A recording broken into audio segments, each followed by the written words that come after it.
O capítulo 15 de Lucas, ele é cheio de pérolas. Eu gostaria de falar a respeito de algumas delas. O manual traz uma excelente lição, ok? Então, no versículo 3, ele começa dizendo que ele vai contar uma parábola, tá? E ele dá 3 exemplos nesta mesma parábola. A primeira parábola é da ovelha perdida. Todos nós conhecemos a parábola da ovelha perdida. É muito interessante que o próprio manual, ele parafraseia, tá, as 99. E Joseph Smith, ele disse que aquelas 99 são os fariseus e os saduceus que achavam que não precisavam se chegar a Cristo e se arrepender. Então pensem nisso, essa é uma outra visão, né, de que não são todas justas, não são todas boas, mas que todos nós precisamos do bom pastor. Ok? Então, uma delas apenas se identifica como perdida e o Salvador vai atrás. Então, todos nós somos parte das 100 ovelhas. Todos nós precisamos do amor, da ternura e do cuidado do Salvador Jesus Cristo. Todos nós precisamos do arrependimento diário, né?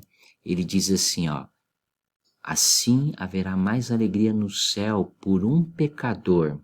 A alegria de Deus está no pecador, eu e você, que nos arrependemos, sobre 99 justos que acreditam que não precisam deste dom. Todos nós precisamos deste dom maravilhoso, que é o arrependimento. Como eu tenho apreciado esse dom de Deus, dado gratuitamente por meio de sua expiação, que é o arrependimento, né? Do versículo 4, do versículo 8 ao 10, ele fala sobre a dracma perdida, tá? E tudo que aquela mulher fez para encontrar a dracma perdida. Basicamente é o mesmo princípio. Haverá mais alegria por um pecador que se arrepende. Mas vemos os incansáveis esforços de nosso Pai. Ele acende a luz, ele varre a casa, ele busca com toda a diligência. Esse é o padrão também que ele deixou para cada um de nós, para não somente nós sermos diligentes ao buscar o arrependimento, mas ajudar outros também a fazer o mesmo processo, né, de se arrepender e voltar à presença de nosso Pai, ser coligado com Ele.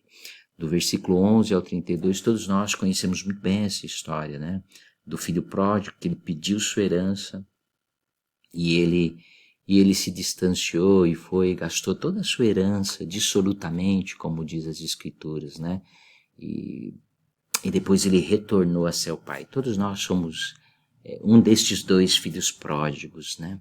Aquele pródigo que algumas vezes é carente de tantas coisas e precisa retornar à presença de nosso Pai.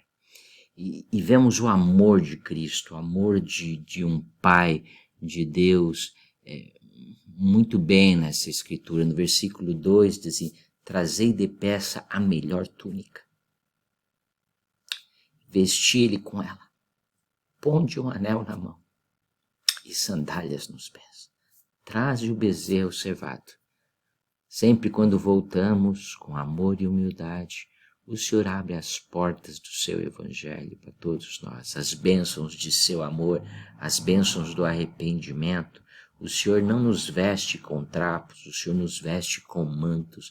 O seu evangelho e as bênçãos, os convênios que temos, somos o melhor que ele tem para nos oferecer. E todos nós somos esses que gastamos nosso tempo, que fazemos coisas que não devemos.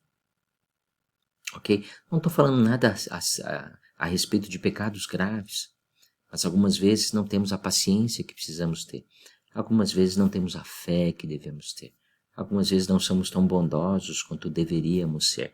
Todos nós precisamos deste Pai amoroso e humildemente nos chegarmos a Ele para continuar comendo deste banquete. Existe um outro filho nessa parábola, que é o filho enciumado, que é o filho que não se contenta em ver o outro progredindo, né? Versículo 28, indignou-se, porém, e não queria entrar. Não podemos ser esse tipo de filho que fica com ciúme porque o outro está progredindo, ok? Ou porque o Senhor abençoa mais o outro do que a mim, ok? O próprio Senhor, na parábola, ele diz o seguinte: para todos aqueles que humildemente seguem o Filho de Deus, que não se distanciam dele, mas que têm pecados, Filho, tu sempre está comigo. Todas as coisas são tuas.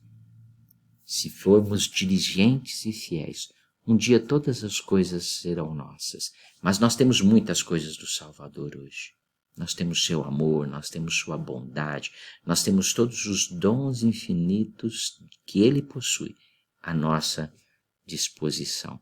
O que estes 3 exemplos ensinam sobre o Salvador Jesus Cristo? Como eu posso me tornar mais semelhante a ele ao estudar profundamente esses 3 exemplos?